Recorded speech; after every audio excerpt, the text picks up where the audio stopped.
சிந்து பைரவி சீரியலில் அடுத்து வர எபிசோடில் நம்ம ஆறுமுகம் இருந்துட்டு பைரவி கிட்ட நாளைக்கு வியாபாரிகளாக வரப்போகிறது கிடையாது அப்படின்ற மாதிரி சொல்கிறாங்க. பைரவி இருந்துட்டு இல்லை இல்லை அவங்க கண்டிப்பாக வருவாங்க அப்படின்னு சொல்லிட்டு பைரவி ஒரு பக்கம் சொல்கிறாங்க. அதுக்கு அடுத்ததாக சரி நான் அவங்க வரமாட்டாங்கன்னு சொல்கிறேன், நீ என்ன பண்ணுற அப்படின்னு சொல்லிட்டு கேட்கவும் அதுக்கு அடுத்ததாக பைரவி இருந்துட்டு அவங்க வந்துடுவாங்கன்னு நான் சொல்கிறேன், நான் சொன்ன மாதிரி அவங்க வந்துட்டா நான் கேட்குறத நீ செய்யணும் சரியா அப்படின்னு சொல்லிட்டு நம்ம பைரவி வந்து சொல்லிடுறாங்க.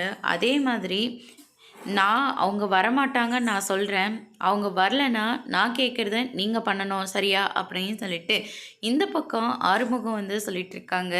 அதுக்கு அடுத்ததாக நம்ம சிவா இருந்துட்டு ஊருக்கு போகிறதுனால நம்ம சிந்து இருந்துட்டு கையில் ஒரு தாயத்தை கட்டிகிட்ருக்காங்க. டாக்டரே நீங்கள் வெளியூருக்கு போகிறீங்க, போயிட்டு பத்திரமா திரும்பி வரணும், வர வரைக்கும் இந்த கயிறை நீங்கள் கலட்டவே கூடாது அப்படின்னு சொல்லிட்டு சிந்து வந்து அதை கட்டி விடுறாங்க. சிவா இருந்துட்டு அது என்ன கயிறு அப்படின்னு சொல்லிட்டு கேட்கவும் அதெல்லாம் உங்களுக்கு தேவையில்லாது, நீங்கள் பத்திரமா போயிட்டு வாங்க அப்படின்ற மாதிரி சொல்கிறாங்க. சரி நான் போயிட்டு வரேன்னு சொல்கிற போது ஒரு நிமிஷம் இரு டாக்டரு, அங்கே கன்னத்தில் ஏதோ இருக்கே, என்ன இருக்குது அப்படின்னு சொல்லிட்டு தடவி பார்க்குறாங்க.